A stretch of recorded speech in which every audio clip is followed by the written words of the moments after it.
Hello students, आज हम बात करेंगे पार्ट बी की यूनिट 1 के सेशन 7 जिसका नाम है communication technology, internet and world wide web. इसके अंदर हमारे पास तीन चीज़ें हैं, communication technology, internet and world wide web. तो हम इन चीज़ों के बारे में पढ़ेंगे। सबसे पहले बात करते हैं कम्युनिकेशन टेक्नोलॉजी की। कम्युनिकेशन टेक्नोलॉजी का मतलब ये होता है कि यानी कि हम कम्युनिकेशन करने के लिए, इंटरनेट का डिवाइस का यूज़ करने के लिए हम किस तरह की टेक्नोलॉजी का इस्तेमाल करते हैं। डिजिटल का करते हैं, एनालॉग का करते हैं, ठीक है। और इंटरनेट का मतलब ये यानी कि ये है कि हम जो अपने डिवाइसेज हैं उसमें जो इंटरनेट का एक्सेस करते हैं, वर्ल्ड वाइड वेब का एक्सेस करते हैं, क्या होता है और वर्ल्ड वाइड वेब क्या होता है। तो ठीक है, उसके बाद बात करते हैं कंप्यूटर नेटवर्क्स की। यानी कि जो हमारा कंप्यूटर का जो नेटवर्क होता है, यानी कि जो हमारा जिस नेटवर्क के द्वारा कंप्यूटर जुड़ा हुआ होता है, इस तरह के आप देख सकते हैं कि कंप्यूटर प्रिंटर से भी जुड़ा हुआ हो सकता है, प्लॉटर से भी जुड़ा हुआ हो सकता है, किसी मशीन से भी जुड़ा हुआ हो सकता है, सीपीयू जुड़ा हुआ हो सकता है, किसी मोडेम से द्वारा जुड़ा हुआ हो सकता है, किसी मोबाइल फ़ोन के द्वारा जुड़ा हुआ हो सकता है। बहुत तरीके से नेटवर्क जुड़े हुए हो सकते हैं, तो इसको हम कहते हैं मोबाइल नेटवर्क। और हमारे जो मोबाइल नेटवर्क होता है उसके कई फ़ायदे होते हैं कि अगर हम बात करें मोबाइल नेटवर्क की, तो सबसे पहला होता है हार्डवेयर शेयरिंग। इसका मतलब ये होता है कि हम एक ही चीज़ को दो से ज़्यादा कंप्यूटर पर यूज़ कर सकते हैं। जैसा कि अगर हमारे पास एक प्रिंटर है और 4 कंप्यूटर हैं, तो एक ही प्रिंटर को हम 4 कंप्यूटर पर इस्तेमाल कर सकते हैं। उसके बाद सॉफ्टवेयर शेयरिंग। सॉफ्टवेयर शेयरिंग का मतलब ये होता है कि जब हमारा नेटवर्क कंप्यूटर में जुड़ा हुआ होता है, तो यानी कि जो सॉफ्टवेयर हम एक कंप्यूटर में डालते हैं वो एक सभी कंप्यूटर में वर्क कर सकता है। तो यानी कि अलग अलग कंप्यूटर में सॉफ्टवेयर डालने से हम बच सकते हैं। उसके बाद होता है efficiency and hardware and software resources. यानी कि जो हमारे सॉफ्टवेयर सोर्सेज हैं, यानी कि हार्डवेयर है, सॉफ्टवेयर हैं, उनको हम आसानी से इस्तेमाल कर सकते हैं अपने कंप्यूटर के नेटवर्क में। उसके बाद रिड्यूस रिडेंडेंसी। रिडेंडेंसी मतलब यानी कि some people use the same data in a common work place. यानी कि रिडेंडेंसी मतलब ये हुआ कि जब एक ही चीज़ पर बहुत सारा डाटा इस्तेमाल होता है, तो उस डाटा को हम शेयर करके एक जगह दूसरी जगह जाने के लिए ज़रूरत नहीं पड़ती। जब हम एक कंप्यूटर में सेव करते हैं तो वो सभी कंप्यूटर में सेव हो जाता है और अलग अलग जगह पर बैठा हुआ आदमी उनको इस्तेमाल कर सकता है। दूसरी बात होती है save paper and save time. इसका मतलब ये होता है कि यानी कि डाटा का नेटवर्क हम जब बनाते हैं कंप्यूटर का, तो उसमें डाटा को जगह दूसरी जगह भेजने के लिए पेपर का इस्तेमाल नहीं करना पड़ता और डिजिटली डाटा ट्रांसफर हो जाता है और कम समय लगता है। उसके बाद इंटरनेट शेयरिंग। इंटरनेट शेयरिंग का मतलब ये होता है कि एक वाईफाई लगा और बहुत सारे कंप्यूटर्स में आप नेट चला सकते हैं। उसके बाद होता है सिक्योरिटी। यानी कि सिक्योरिटी का मतलब ये होता है कि यानी कि जो आपका कंप्यूटर है वो सिक्योर दूसरी जगहों से हो सकता है। अगर आप चाहें तो एक कंप्यूटर से दूसरे कंप्यूटर का डाटा डिलीट कर सकते हैं, अपनी सिक्योरिटी को बनाकर रख सकते हैं। उसके बाद नेटवर्क कंपोनेंट्स। यानी कि नेटवर्क के अंदर कौन कौन से कंपोनेंट होते हैं। सबसे पहले सर्वर। सर्वर का मतलब ये होता है कि जब कंप्यूटर सारे एक साथ जुड़े हुए होते हैं, तो जिस मेन कंप्यूटर से दूसरे कंप्यूटर जुड़े हुए होते हैं उसको सर्वर कहते हैं। उसके बाद क्लाइंट। यानी कि इसका मतलब ये हुआ कि जो कंप्यूटर जुड़े हुए होते हैं उसको क्लाइंट कहा जाता है। जैसे अगर हम बात करें तो यहाँ पर ये जो पिक्चर दिखाई गई है, देखिएगा, तो इसमें ये जो कंप्यूटर है ये सर्वर होगा, क्योंकि ये जो मेन कंप्यूटर है ये इससे जुड़े हुए हैं, तो ये सब क्या होंगे, क्लाइंट्स होंगे, ठीक है। उसके बाद बात करते हैं नेटवर्क इंटरफेस कार्ड, यानी कि NIC। ये होता है कि ये कार्ड होता है एक छोटा सा, ये जब कंप्यूटर के अंदर लगा हुआ होता है, इसी कंपोनेंट के द्वारा, इसी चीज़ के द्वारा हम दो कंप्यूटर को एक साथ कनेक्ट कर पाते हैं। उसके बाद mode of connection. Mode of connection का मतलब ये है कि यानी कि जब हम दो कंप्यूटर्स को जोड़ते हैं, किस तरह जोड़ते हैं, वाईफाई से जोड़ते हैं, वायर से जोड़ते हैं, ब्लूटूथ से जोड़ते हैं, वाईफाई से जोड़ते हैं, किस तरह जोड़ते हैं। उसके बाद होता है मॉडम। मॉडम जो होता है वो दो शब्दों से मिलकर बना हुआ होता है, मॉड्यूलेटर, डिमॉड्यूलेटर। इसका काम ये होता है कि जो हमारा सिग्नल जब एक जगह से दूसरी जगह ट्रांसफर होता है, तो उसको हम एनालॉग से डिजिटल में और डिजिटल से एनालॉग में कन्वर्ट करके एक जगह से दूसरी जगह भेज सकते हैं। और हमारी जो मॉडम होती है वो दो तरह की होती है, वायरलेस मॉडम जिसमें तार नहीं होता, और एक केबल मॉडम जिसके अंदर केबल लगी हुई होती है। उसके बाद नेटवर्किंग टर्म्स। नेटवर्किंग टर्म्स दो तरह की होती है, एक internet. Internet refers to a computer network within an organization. यानी कि जैसा कि अगर हम स्कूल में यूज़ कर रहे हैं तो उसको हम क्या कहेंगे, इंटरनेट करके हैं। यानी कि एक फिक्स बिल्डिंग के अंदर, एक फिक्स ऑफिस के अंदर हम इंटरनेट यूज़ करते हैं। और एक होता है एक्स्ट्रानेट। एक्स्ट्रानेट यानी कि जो बाहर फैला हुआ होता है उसको हम एक्स्ट्रानेट कहते हैं। That allow control access from outside और स्पेसिफिक बिजनेसेस और एजुकेशनल पर्पजेज। यानी कि जो बाहर फैला हुआ होता है उसको हम एक्स्ट्रानेट कहते हैं। उसके बाद बात करते हैं टाइप्स ऑफ नेटवर्क। हमारे नेटवर्क कितने तरह के होते हैं। हमारे नेटवर्क मॉडर्न होते हैं 3, लैन, मैन, वैन, जबकि इसमें चौथा और भी दिया गया है, पैन। तो चलिए बात करते हैं सबसे पहले हम लैन की, लोकल एरिया नेटवर्क की। यानी कि इसकी जो दूरी होती है इसमें जो हम कंप्यूटर्स को अटैच करते हैं, इसमें ज़्यादा से ज़्यादा हम 10 किलोमीटर की दूरी के अंदर तक यूज़ कर सकते हैं, डिस्टेंस बना सकते हैं, और इस नेटवर्क में 2 से 1000 तक के कंप्यूटर्स हो सकते हैं। उसके बाद होता है हमारा मेन मेट्रोपॉलिटन एरिया नेटवर्क। इसकी जो लंबाई होती है वो लगभग 50 किलोमीटर तक की होती है, और इसमें भी 2 से लेकर 1000 तक के कंप्यूटर्स यानी कि बहुत ज़्यादा कंप्यूटर्स हो सकते हैं। उसके बाद होता है वेन वाइड एरिया नेटवर्क। इसकी जो डिस्टेंस होती है यानी कि अनलिमिटेड होती है। इसको हम कहीं से कहीं तक फैला सकते हैं। जैसे कि आप कनाडा में बैठा हुए हैं और आप विदेश से अमेरिका की, पाकिस्तान की, हिंदुस्तान की कहीं की भी न्यूज़ आप अपने यहाँ ले सकते हैं, कहीं से भी इंफॉर्मेशन ले सकते हैं। उसके बाद एक होता है हमारा personal area network. Personal area network से मतलब ये होता है कि जब आप अपने कंप्यूटर को अपने मोबाइल से अटैच करते हैं, या 2 मोबाइल को अटैच करते हैं, या 2 कंप्यूटर को अटैच करते हैं अपने पर्सनल यूज़ के लिए, उसको हम क्या कहते हैं, पेन पर्सनल एरिया नेटवर्क। उसके बाद होता है internet network of millions computer, यानी कि पूरी दुनिया के अंदर जो नेट फैला हुआ है उसको हम इंटरनेट कहते हैं। उसके बाद यहाँ पर होते हैं इंटरनेट टर्म्स। सबसे पहले वेब पेज की बात करते हैं। वेब पेज एक होता है कि जब भी किसी की वेबसाइट को आप खोलते हैं तो उसके बाद वो सबसे पहला पेज खुलता है, उसे वेब पेज कहते हैं।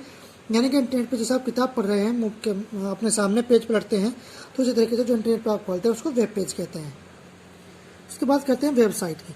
जिस तरीके से आपके पास एक बुक होती है और इसमें बहुत सारे पेजेस होते हैं, इसी तरह से इंटरनेट पर जो वेबसाइट होती है, जो किताब होती है जिसके अंदर बहुत सारे वेब पेजेस होते हैं, उसको हम वेबसाइट कहते हैं। उसके बाद वर्ल्ड वाइड वेब, यानी कि जो इंटरनेट है वही वर्ल्ड वाइड वेब होता है, यानी कि पूरी दुनिया के अंदर इस्तेमाल किया जाने वाला नेटवर्क। उसके बाद हाइपरलिंक एक तरीका होता है, एक मीडियम होता है कि अगर आपकी वेबसाइट पर आप अपनी किसी वेबसाइट पर किसी दूसरी वेबसाइट का, किसी दूसरी किताब का एड्रेस देना चाहें तो उसको आप एड्रेस दे सकते हैं। तो वो ब्लू कलर का हो जाता है, अंडरलाइन हो जाता है। जब आप उस पर क्लिक करते हैं तो आप उसकी वेबसाइट खोल सकते हैं। उसके बाद वेब सर्वर, यानी कि वेब सर्वर का मतलब ये होता है कि यानी कि जो आपको इंटरनेट प्रोवाइड कराता है, यानी कि उसको वेब सर्वर कहते हैं। उसके पास वेब ब्राउज़र, यानी कि जिस मीडियम से आप इंटरनेट चलाते हैं उसको वेब ब्राउज़र कहते हैं। जैसा कि अगर हम इंटरनेट की बात करें तो हम चलाने के लिए बहुत सारे सॉफ्टवेयर का इस्तेमाल करते हैं, जैसे कि कंप्यूटर में गूगल क्रोम हो गया, फायरफॉक्स हो गया, और यूसी ब्राउज़र हो गया, इंटरनेट एक्सप्लोरर हो गया। और दूसरा तरीका ये होता है कि हम मोबाइल के अंदर होता है, जैसा एंड्रॉयड में यूसी ब्राउज़र उसमें भी होता है, गूगल क्रोम होता है, ओपेरा मिनी होता है, तो बहुत सारे होते हैं। ठीक है, तो इसी तरीके से वेब एड्रेस होता है। जैसे कि आपके घर का एड्रेस होता है वो होम एड्रेस होता है, डोमिसाइल कहा जाता है, तो इसलिए इंटरनेट पर भी किसी वेबसाइट का एड्रेस होता है जिसको वेब एड्रेस कहा जाता है। जब आप उसको डालते हैं तभी आप उस एक्सेस को एक्सेस कर पाते हैं। फॉर एग्जांपल, जैसे कि अगर हम इसकी बात करें तो ये एक एड्रेस है। इसमें 2 चीज़ें हैं, एक HTTP ये प्रोटोकॉल हो गया, इसको हम www से भी खोलते हैं। लेकिन जो वेबसाइट्स जो गवर्नमेंट्स की वेबसाइट हैं वो HTTP से खुलती हैं। और ये क्या हो गया, ये साइट का नेम हो गया, और ये .com वगैरह ये डोमेन का नेम हो गया। जब आप इन पे अपनी वेबसाइट बनाते हैं तो उनके लास्ट में yahoo.com, gmail.com इस तरह से आता है, वो होता है। उसके बाद एक होता है IP एड्रेस। IP एड्रेस मतलब ये होता है जिस तरह से आपके घर का नंबर होता है, इसी तरह से जिस डिवाइस में आप इंटरनेट चलाते हैं उसका एड्रेस होता है। ये लगभग 32 बिट का नंबर होता है और ये 4 जगह डिवाइड होता है, जैसा कि 205, 198, 01। तो यानी कि इसमें 0 से लेकर 255 तक के नंबर हो सकते हैं एक डिजिट में। 0 से 255 तक यहाँ, 0 से 255 यहाँ, 0 से 255 यहाँ, 0 से 255 यहाँ पर। ये अलग अलग ये जो कोड्स होते हैं, ये देश का कोड भी होता है, सिटी का कोड भी होता है, जगह कोड होता है। इस तरह से कोड को डिवाइड किया जाता है जिससे कि उसको पहचान की जा सके। तो फिर होता है डोमेन नेम सिस्टम, यानी कि डोमेन नेम सिस्टम जैसे मैंने अभी आपको बताया कि एक वेबसाइट पहले से बनी हुई होती है। जब आप उसके अंदर अपनी वेबसाइट बनाते हैं तो वो उसके आगे अपनी एड्रेस लगाते हैं जिसको हम डोमेन कहते हैं। जैसे कि अगर आप जीमेल पर, गूगल पर कोई भी अपना एड्रेस बनाएंगे तो उसमें लास्ट में क्या आएगा, gmail.com आएगा। तो gmail.com का मतलब ये क्या हो गया कि ये क्या हो गया, डोमेन हो गया। जब भी आप कोई उस पर ईमेल आईडी बनाएंगे तो उसमें gmail.com लगा हुआ होगा और उसको देखकर पहचान सकते हैं कि ये किसकी फाइल है। तो इसी तरीके से जब इंडिया की फाइल होती है तो उसमें IN लगा हुआ होता है, पाकिस्तान की होती है PK लगा हुआ होता है, यूनाइटेड स्टेट्स की लगी होती है US होता है, यूनाइटेड किंगडम की होती है तो UK होता है, जब जापान की होती है तो JP होती है, और फ्रांस की होती है तो FR होता है। ठीक है, उसके बाद होता है यूनिफॉर्म रिसोर्स लोकेटर, यानी कि जो हम एड्रेस डालते हैं जैसे www.google.com, ये जो हमने एड्रेस डाला ये क्या हो गया, यूनिफॉर्म रिसोर्स लोकेटर, यानी कि ये क्या होगा, आपको उस एड्रेस का पता बताएगा जिस जगह पर आप जाना चाहते हैं। उसके बाद देखिएगा scheme, this is the part of the web address, यानी कि वेब एड्रेस का एक पार्ट होता है, स्कीम होती है, यानी कि हमारा जो फाइल ट्रांसफर प्रोटोकॉल होता है FTP, और जो हमारा मेल टू होता है यानी कि ईमेल प्रोटोकॉल होता है, उसको हम क्या कहते हैं, स्कीम कहते हैं। उसके बाद द होस्ट, यानी कि जो कंपनी आपका वेब एड्रेस आपको प्रोवाइड कराती है उसको हम होस्ट कहते हैं।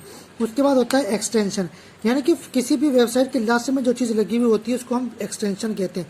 जैसे मैंने अभी आपको बताया कि यहाँ पर US ये एक्सटेंशन है, UK ये एक एक्सटेंशन है, JP ये एक एक्सटेंशन है, FR ये एक एक्सटेंशन है, यानी कि किसी की लास्ट में लगा हुआ होता है।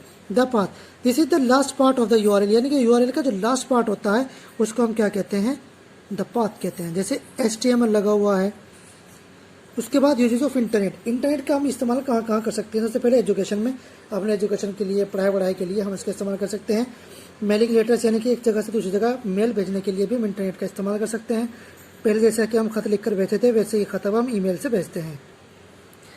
उसके बाद हम अपने इंटरनेट का इस्तेमाल कर सकते हैं बिजनेस बढ़ाने के लिए, ई कॉमर्स के लिए। ई कॉमर्स यानी कि आप कंप्यूटर से ऑनलाइन खरीद सकते हैं और ऑनलाइन अपना सामान बेच सकते हैं। मीडिया एंड एंटरटेनमेंट, यानी कि आप न्यूज़ वगैरह के लिए, फिल्में देखने के लिए, गाने सुनने के लिए इस्तेमाल कर सकते हैं। फोरम एंड डिस्कशन, यानी कि जैसे कि सोशल वेबसाइट्स होती हैं, जैसे ट्विटर होता है, फेसबुक होता है, उसमें डिस्कशन के लिए आप इस्तेमाल कर सकते हैं। हेल्थ एंड फिटनेस, यानी कि आप इंटरनेट पर जाकर अपनी हेल्थ के बारे में और फिटनेस के बारे में जानकारी प्राप्त कर सकते हैं। उसके बाद टूरिज्म एंड ट्रेवल, यानी कि आप घूमना कहीं जाते हैं उसकी इन्फॉर्मेशन, आपके टिकट वगैरह बुक कराना, इस काम को आसानी से कर सकते हैं। तो requirement for a basic internet connection, यानी कि इंटरनेट कनेक्शन के लिए बेसिक चीज़ें क्या क्या होती हैं। तो जैसे कि आप देखते हैं डायल अप एक नेटवर्क होता है जिसके द्वारा हम इंटरनेट चलाते हैं। एक होता है डिजिटल सब्सक्राइबर लिंक, ठीक है, यानी कि एक सर्विस होती है जिसके द्वारा हम वायर के द्वारा हम इंटरनेट को एक्सेस करते हैं। एक केबल होती है, केबल चाहिए होती है जिसके द्वारा हम करते हैं, या फिर सैटेलाइट होती है। अगर हम अपना जो नेटवर्क है वो केबल से नहीं चलाना चाहते तो सैटेलाइट से चला सकते हैं, या फिर 3G 4G सिस्टम होता है जो कि हमारे मोबाइल वगैरह के अंदर चलता है। एक होता है T1 यानी कि जो होता है वो होता है एक डेडिकेटेड लाइन होती है, वायर के द्वारा चलता है। उसके बाद होता है वाईफाई, यानी कि वायरलेस फिडेलिटी, यानी कि जब आप एक कम मोबाइल से दूसरे मोबाइल के अंदर चलाना चाहते हैं तो आप अपना वाईफाई का इस्तेमाल करते हैं।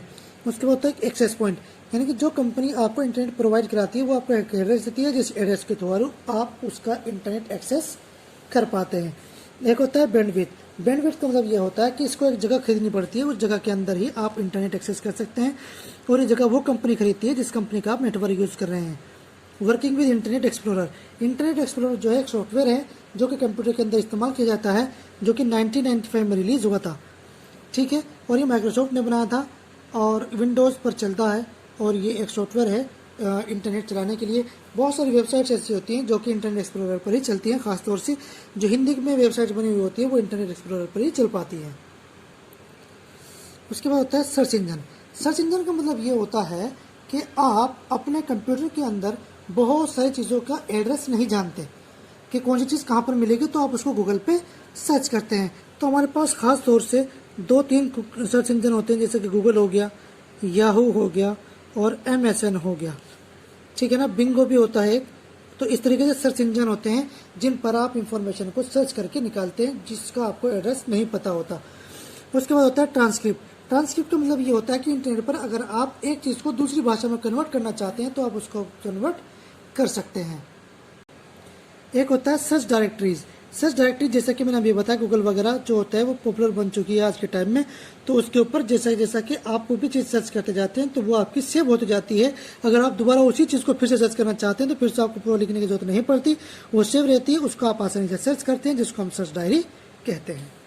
तो ठीक है स्टूडेंट, ये था आपका चैप्टर कंप्लीट हो गया। क्वेश्चन आंसर भेज जा रहे हैं, आप क्वेश्चन आंसर नेट करेंगे, और फिर से रिक्वेस्ट करता हूँ कि अपना वर्क कंप्लीट करते रहें। Thank you.